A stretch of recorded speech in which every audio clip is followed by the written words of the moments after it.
so hopefully I don't lose my place. So about 25 years ago, maybe slightly more, I had an English class in which we were given a task to describe ordinary everyday objects to an alien who had never been to Earth.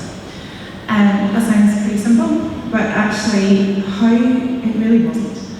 And it's stuck with me all these years. How do you explain a chair to someone who doesn't know what wood, metal or plastic is? How do you describe a kettle to someone who's never actually had to try to boil water? We quickly realised in that one lesson how much background knowledge we take for granted. And I am going somewhere with this. Even when we ourselves know an object intimately, we struggle to explain it clearly. And if it's hard for us to describe something familiar, how much harder is it for this imaginary alien to understand it with no prior knowledge at all? That kind of applies to different faiths as well. In Northern Ireland, we are often trying to understand one another's beliefs with very little shared knowledge, and sometimes misinformation is what fills the gaps. Unfortunately, particularly from a Muslim perspective, but also a Jewish perspective and other minority faiths, hate has been increasingly normalised and mainstreamed. It's not just in the fringes anymore. Islamophobia, anti-Semitism and racism are on the rise here in Northern Ireland. Today's figures on hate crime reflect that.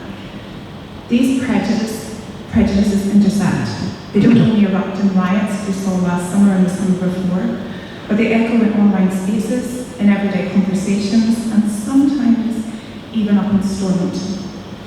Ignorance feeds fear, and fear fuels scaremongering about the other, what we are officially classified as in statistics. I saw this very recently in my own children's secondary school. Across a child's entire school career, they will maybe do Islam and Judaism as the only other faiths for around 4 weeks each, or something very, very minimal. 4 weeks to summarise global faiths, in the case of Islam, for over 2 billion people, a million people. And even that limited introductory teaching, it barely touches on the depth, diversity, or lived reality of being a Muslim. And yet, in my children's school, a small but vocal campaign emerged online, objecting that Islam was even being taught at all, and calling for protests outside the school. The police had to be involved, and if it wasn't exam week, the protests would probably have gone ahead. That is the level of fear and misinformation we're dealing with here. When knowledge is so thin, it does not take much to turn it into suspicion. And when it goes unchallenged, it turns into hostility. And part of the problem is that we ourselves learned about one another at a distance. My own journey reflects that. I grew up old enough to have grown up as a child. My school days were during the Troubles. And I grew up in a sect that was outside of the four main churches. So even my understanding of other Christian denominations was at an arm's length. I knew very little about Anglican or Catholic traditions beyond my RE classes. Those were the first times I was exposed to religious traditions beyond my own, and I didn't learn about other faiths at all. Today, Northern Ireland is very, very different. We have thousands of children in our schools with different worldviews, but decades after my own experience, our children are still learning almost nothing about the faith of those they share classrooms with. That includes Christians and minority faiths, so the Orthodox faith and Christian faiths from Christian denominations from Africa or India. Children that are in their classrooms with them. Children from minority faiths do not see themselves in the curriculum, and they're left with the impossible choice of self-exclusion or sitting through an unrelatable curriculum.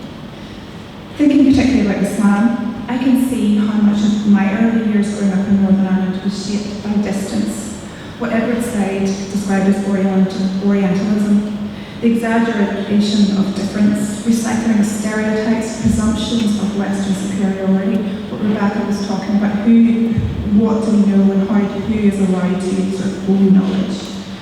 Particularly since 9/11, Samuel Huntington has proposed that Islam and the West are inherently incompatible, a framing that ignores so much complexity and interconnectedness between faiths.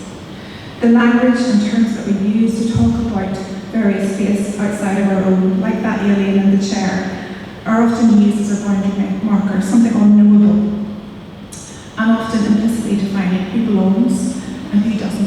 wrong.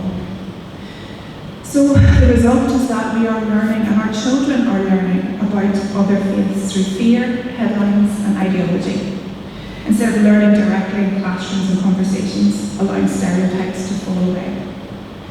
We now in Northern Ireland have a unique opportunity to design a genuinely pluralistic religion and worldviews curriculum. It's not about diminishing Christianity.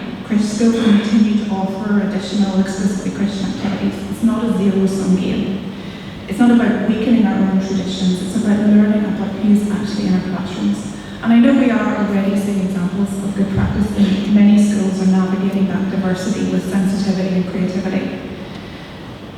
Teaching even within the existing curriculum, as has already been said, in critical and pluralistic ways. But many schools are not equipped to do so.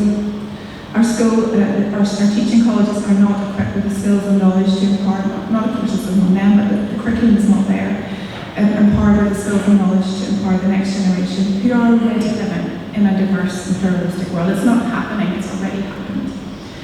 As Rebecca and Dane's research has shown, teachers and parents are asking for this. We're asking for a curriculum that reflects the full diversity of faiths and beliefs already present in our society, so that our children can learn in safe, dignified classrooms where different worldviews are treated with respect, where teachers are supported with strong policy guidance and meaningful professional development, and that schools are given clear standards on what inclusive worldviews-based education looks like.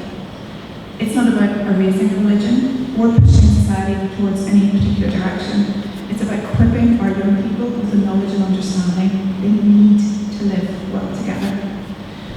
Our children deserve to know who lives in their society, not through rumours or fears or misinformation, but through accurate teaching and inclusion. As a Muslim, my faith has never been diminished by learning about others, and I hope we can shift to a society recognising that the diversity of belief is not a threat to our own identities, where difference is not weaponised and understood, and education is where we begin. Thank you.